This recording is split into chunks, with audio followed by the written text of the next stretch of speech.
The following is an OHEY podcast production. This episode may contain coarse language and content sensitive to some viewers. Viewer discretion is advised.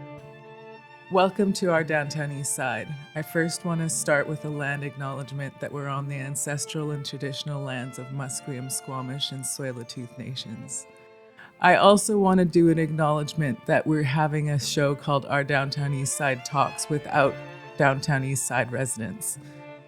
There are lots of dangers associated with having people on camera that are in the streets or in our SROs, and we're not willing to risk that for content.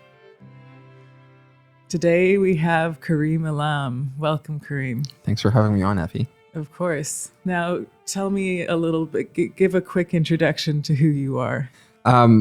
I'm just a person that causes a lot of problems. At least that's what my friends say, but that's not how I earn a living. I run a public relations firm. Most of the work that I do, actually, most people don't know that the last 15 years of my career, I've been working with Indigenous communities on economic development projects.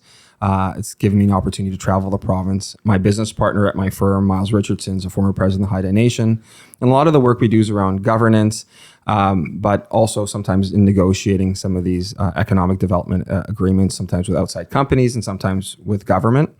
But I've also run about 40 political campaigns for fun. And that's the havoc-wreaking aspect of my personality, at least, again, according to my friends. Right. So why might you be not the most liked? What's that about? It's kind of hard to be liked and or disliked and lose campaigns. It's sometimes when you win campaigns, obviously the people that are on the other side aren't as happy about the outcomes of those campaigns. But I would probably say the last election campaign that I ran was the ABC